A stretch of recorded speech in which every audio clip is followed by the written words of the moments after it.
Hello everyone and welcome to my first FPL draft of the new season. So just before we get into my actual team, I just want to have a little look at the fixtures because obviously I think it's very important making sure you have players who, have good games past just game week 1, especially if you're on something like me, like a bench boost, where you're going to have to plan for the future as well because if you make a team that's just good for this week, it's going to force you into a really early wild card, which down the line probably isn't going to be the best. So obviously, as you can see, Arsenal assets, I would probably stay away uh, unless it's someone like a Gabriel. I just don't. I'm not convinced on Arsenal's first set of games. Aston Villa, I think they've got a great fixture run. I would definitely be looking to get in someone like a Morgan Rogers, someone like an Ollie Watkins, even an Ezri Konsa, because I think their fixture run's great.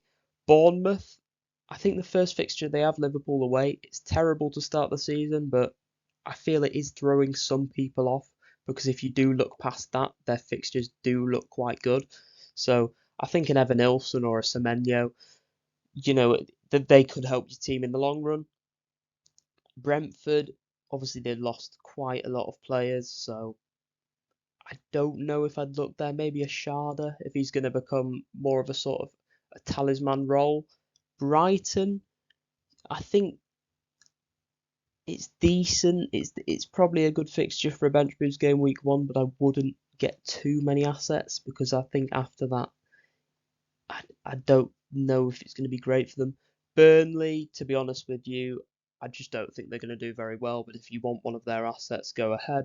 Chelsea, they have quite a good fixture run, so I'd be looking to definitely get in someone like a João Pedro, someone like a Cole Palmer, maybe some defensive coverage like a Sanchez or a Cucurella. Crystal Palace, I'm not convinced about the first 3 games, but if you're looking to go for a wild card week 4, something like that, just bring in their players on transfer, someone like an Eze in week 4, I think that could work out quite well.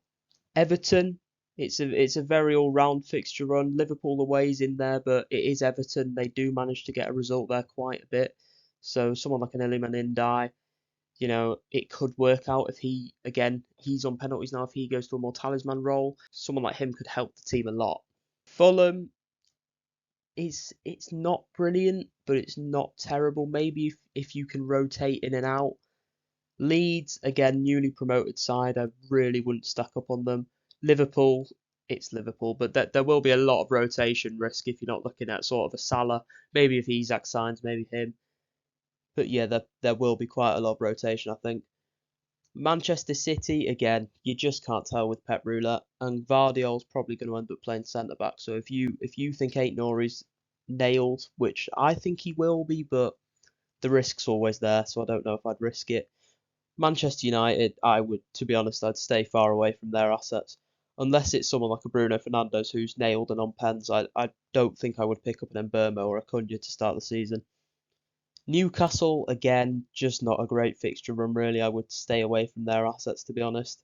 Forest, I'd definitely look at some defenders for them fixtures, but the only issue is they did have a massive drop off at the end of last season, so you really can't tell how Forest are going to come in. Are they going to come in a relegation battle or a top 4 fight? You just can't tell. Sunderland, again, newly promoted team. I think they have made the strongest signings out of all 3 of the newly promoted teams, but is it strong enough? I don't know. Maybe for the first 2-3 weeks, you could get some good assets out of Sunderland, but I don't know. I'm really not, looking at these newly promoted teams. Tottenham, I'd definitely look at some of their assets. West Ham, same with them. And Wolves, maybe someone like a Strand Larsen, but I wouldn't stack up on them. So this is my first draft. As you can see, I am on Bench Boost. I have been on holiday, so I've not been able to upload videos. So it isn't my very first draft. Obviously, I've been tinkering around with it, but I've come up with one I think I like, and I've also made an alternative with Haaland in, just in case I decide to go for him. But this first one is the one I have at the moment with Mohamed Salah. Right, so the defence, we're starting off with our 2 goalkeepers as Verbruggen and Sanchez. Obviously, as I said, Chelsea's fixture run looks great. And Verbruggen, hopefully he can just go ahead and get a clean sheet against someone like Fulham. Because, I was going to go with someone like Areola. I think going to the Stadium of Light on the first day of the season, I can just see Sunderland scoring. So I think I would rather go with Verbruggen. There's obviously people like Kelleher, but again, you don't know how Forest are going to come out, and I really don't like that people playing each other in defence, sort of Murillo, and it would be Kelleher, so I think I would rather have Murillo and Verbruggen. Obviously, Murillo, I've gone for him because of the new defensive contribution points. I think they're going to be absolutely massive this season, and I think being able to get someone like Murillo, who's going to hopefully consistently bring them, I think will definitely be a good pick. Gabriel, the same as Murillo, really. He's got that goal threat in the box from corners. Hopefully, he can get some bullet headers like he did last season. We'll be all right. Det Kuiper, he's a new signing for Brighton, but if you actually look at his numbers last season for Club Brugge, he was a very, very attacking left back. So hopefully, he can fill that Estepinian role and hopefully be even better for my team. Aaron Wan-Bissaka, we all know what he can bring. We all saw it last season. He was great for West Ham. Sunderland on the opening day, it's a brilliant game. So hopefully he can get you some attacking returns. Van der Ven, well, it's Burnley at home. I've said many times I think Burnley are going to be the weakest team in the league. I cannot see Burnley staying up. I think they're going to come. I will predict them now to come 20th. I just cannot see Burnley staying up with the transfer window they've had and sort of the squad they have at the moment compared to someone like a Sunderland, compared to someone like a Leeds. I just don't see how they're going to do it. So yeah, Van der Ven, that could be switched to Udogie, but he has had a knock, so we're just going to have to keep our eyes peeled on them too. But yeah, overall, I think that's a very strong defence. The only person I think I'm missing from that is probably James Tarkowski that I want to get in, mainly just because of the defensive contributions. I think they're going to be so big this season. Moving on to the midfield, obviously, as you can see, I do have Mohamed Salah, and he will have my captain's armband. 14.5 mil. I think the price is justified after last year. I really do. I don't think you can break the record of FPL points by that much and not get a price near 15 million. So yeah, I think it's definitely justified. Cole Palmer, obviously he had quite a big drop off at the end of last season. So going into the season, I thought I'm going to stay well away from him. But that Club World Cup's just completely changed my mind. Honestly, watching that Club World Cup and seeing what he did, I feel like I've got to have him with their fixture run. What he did in that Club World Cup, I can't look past him. Iliman, hopefully, as I said before, he's going to become the Everton talisman. He should be on penalties, so I am hoping he can come out strong against Leeds, a newly promoted side. Morgan Rogers, one thing I will say about Morgan Rogers, I think he may end up being template. I just think he's a 90-minute man. With Aston Villa's fixtures, I think he might end up being template in a lot of people's teams, because if he carries on doing what he did last season, hopefully better, then again, I can't look past him. And if Watkins leaves as well, then who are penalties going to? Hopefully Morgan Rogers. Elliot Anderson, for 5.5 mil with his defensive contributions last year, again, I think he's just going to be a cheap bargain. There's also other people in that sort of price range now, like John Arias, who I owned in the Club World Cup. We saw that free kick he scored. He was a Fluminense talisman, so if he comes in, he sort of replaces Cunha and gets onto penalties, gets onto free kicks for Wolves, then I will definitely look at him for that low price point. I think FPL did underprice him. Sorry, I think they definitely did underprice him because John Arias is not a 5.5 mil player. If you've watched him play, he definitely is not a 5.5 mil player. So if he can get into that Wolves team and start well, he should be a 90-minute man. If he can replace Cunha, I will definitely look at him. Then finishing off with the attack, Dominic Solanke again. Probably now Son's leaving, going to LAFC. Hopefully will be the talisman for Tottenham. Should be on penalties, and I just think that opening fixture, especially with the bench boost, just looks brilliant. Burnley at home, I think it could be the new Southampton at home. I think it's going to end up being the fixture of the season, really.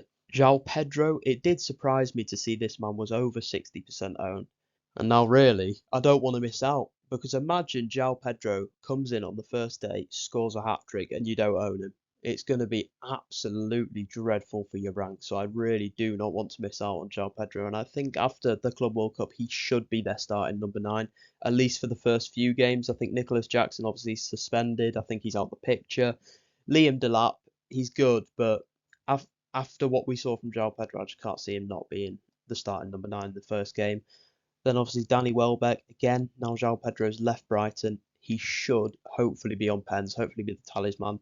This is a returning theme in this draft. I've gone for penalty takers. I've gone from people who I'm hoping are going to be the talismans of their team, take all of set pieces, stuff like that.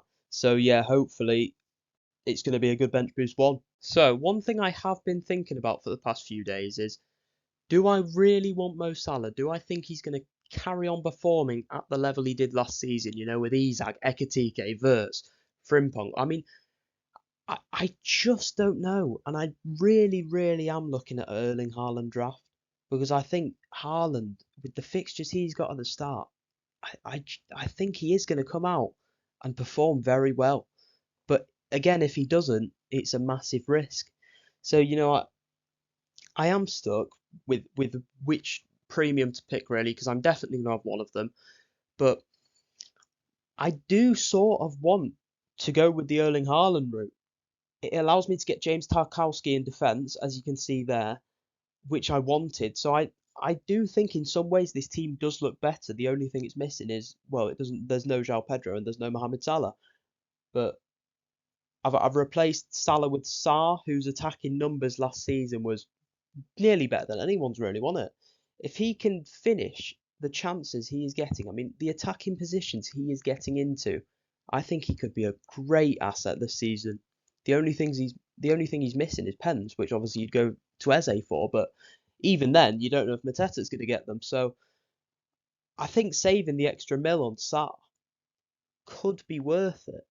I mean, the work Trent did to help Salah get them goals, it can't go unnoticed. But then again, having someone like an Alexander Isak, a Hugo Ekitike up front, he's probably going to get more assists than having a Darwin Núñez up front. So you don't know with Salah, but I think it's definitely safer to go with other than without.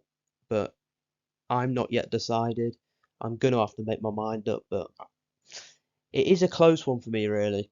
Because I think a lot of people could regret not going for Haaland at the start. Saying that as well, he has a great record against Wolves, and the fixtures he has compared to Salah just look a lot better. Anyways, that is it for the video for now. Make sure to smash that like button and subscribe, and I will see you very soon in the next one.